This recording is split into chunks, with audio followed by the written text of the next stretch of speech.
Emil ने अब सिर्फ बच्चा अडॉप्ट करने की जिद ही पकड़ ली है। उसकी सास तो उसको काफ़ी कुछ सुना देती है कि मुझे तो सिर्फ अपने जहरियार का ही बच्चा चाहिए, चाहे वह तुम्हारी गोद से हो या किसी और की गोद से।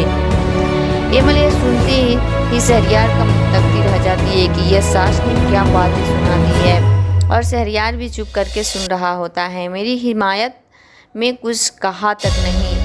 एमल तो गुस्से में अपने रूम में चली जाती है और रूम में जाके शहरयार से शिकायत करती है कि आपने मेरी हिमायत में कुछ भी नहीं कहा। क्या आप भी यही चाहते हैं जो मम्मा ने कहा? शहरयार भी एमल को डांट देता है कि मैंने तुम्हें मना किया था ना कि मम्मा से कोई बात नहीं करो, लेकिन तुम किसी का सुनती तक नहीं हो। कहाँ हो? और फिर जब तुम मेरी बात नहीं सुनोगी तो मैं तुम्हारी हिमायत में भला क्यों बोलूँगा? एमल शहरयार से पूछती है क्या आप भी यही चाहते हैं? तो शहरयार आगे से कह देता है कि मैं ऐसा क्यों चाहूँगा, मैं तुमसे मोहब्बत करता हूँ, फिर बेबी हमारा हो या ना हो मैं तुम्हारे साथ ही रहना चाहूँगा। मुझे बेबी से कोई फ़र्क नहीं पड़ता, अगर हमारी किस्मत में लिखा होगा तो हमें मिल जाएगा, वरना यह क्या एडॉप्ट की रट लगाई रखी हो। इधर एनी सास को भी इन्फॉर्म नहीं करती है और सिद्रा को अपने घर बुला लेती है। बस इतना बता देती है कि आज कुछ गेस्ट ने आना है। एमल भी तैयार होकर खड़ी होती है। एनी को चाहिए था कि सास को तो कंप्लीट बात बता दे, लेकिन वो कुछ भी नहीं बताती और सिद्रा भी अपने पेरेंट्स के साथ आ जाते हैं इनके घर में। और पेरेंट्स भी अजीब हैं, वो अफवान के लिए बात करने के लिए इनके घर आ जाते हैं और बगैर कोई पूछे पहुंच जाते हैं। बस बेटी के कहने पे ही उनके घर पहुंच जाते हैं। बेटी से यह भी नहीं कहते कि भाई उनकी माँ से कहो कि वह हमारे घर आए रिश्ता लेके। अफवान के रिश्ते की बात करने के लिए खुद ही आ जाते हैं, बजाय इसके कि अपनी बेटी को समझाए। वह भी उनके साथ ही मुंह उठा के चली आती है।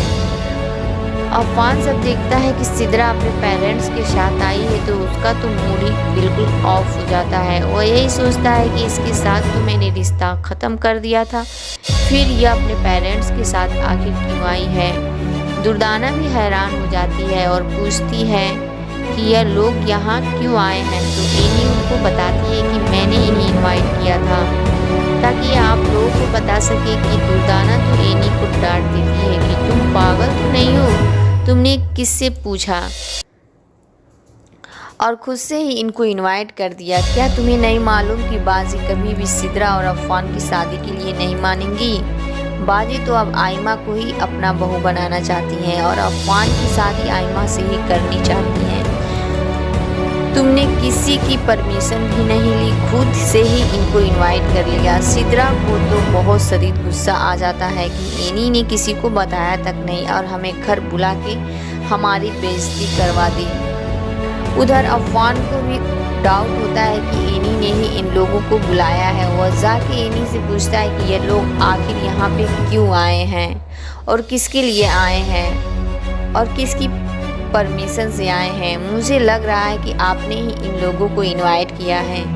एनी कहती है कि मैंने ही लोगों को इनवाइट किया है। तो अफवान उनसे पूछता है कि आखिर आप ऐसा सब क्यों कर रही हैं। तो एनी बताती है कि मैं चाहती हूँ कि तुम्हारी और सिद्रा की शादी हो जाए, ताकि जो तुम्हारे और मेरे नाम से जोड़ के लोग इल्ज़ाम मुझ पे लगा रहे हैं वह सब क्लियर हो जाए। सबको ये इल्ज़ामात तभी धुल सकते हैं जब तुम किसी और से शादी कर लोगे। मैं नहीं चाहती कि रोज़ रोज़ इस घर में नया फसाद खड़ा हो। तुम्हारी और मेरी वजह से मैं इन इल्ज़ामों से अब तंग आ चुकी हूँ, इसलिए मैं यह फसाद अब ख़त्म कर देना चाहती हूँ जड़ से।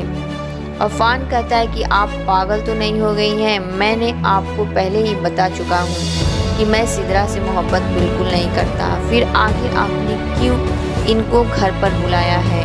मैं सिर्फ़ और सिर्फ आपसे ही शादी करना चाहता हूँ और आपसे ही मोहब्बत करता हूँ। यह बात फिर से सुन के तो एनी को बर्दाश्त ही ख़त्म हो जाता है और वह अफवान के मुंह पे ज़ोरदार तमाचा मार देती है और उसे कहती है कि तुम्हें इतनी बार समझा चुकी हूँ, क्यों तुमने एक ही बात का रट लगा ली है। मैं तुमसे शादी बिल्कुल नहीं करना चाहती हूँ। तुम्हें यह बात क्यों नहीं समझ में आ रही है? कभी तुम मेरे पेरेंट्स के पास पहुंच जाते हो और फिर वह मुझे फोर्स करने लग जाते हैं, और कभी तुम इस तरह की हरकतें करते हो सबके सामने। तुम जानते भी हो कि मम्मा इस रिश्ते के लिए बिल्कुल नहीं मानेंगी। अफवान भी उनसे कह देता है कि आप मान जाएं, बाकी सबको मनाना तो मेरा काम है।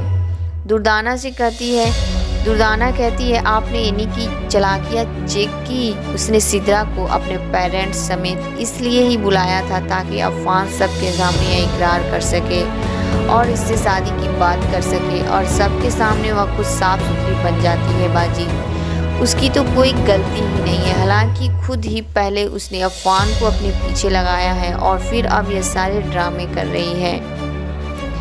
करना तो वो खुद भी नहीं चाहती है अफवान से शादी, लेकिन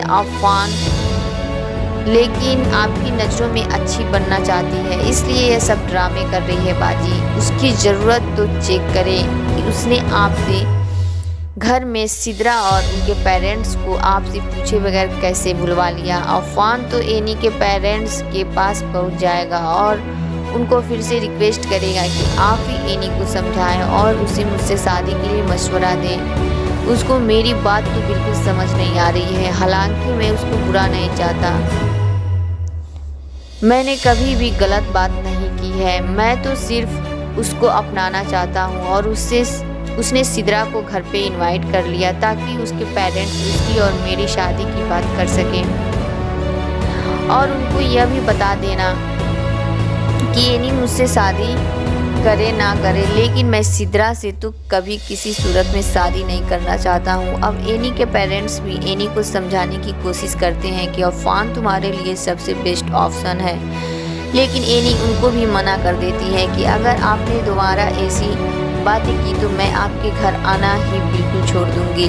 तो एनी की वालिदा कह देती हैं कि ठीक है भाई, आज के बाद हम ऐसी कोई बात बिल्कुल भी नहीं करेंगे। लेकिन वो अपने हस्बैंड से कहती है कि यह कितनी बेवकूफ़ लड़की है, इतना अच्छा लड़का है और उसको रिजेक्ट कर रही है। उससे ज़्यादा एनी से ना कोई मोहब्बत कर सकता है और ना ही इसके बेटे का कोई ख्याल रख सकता है।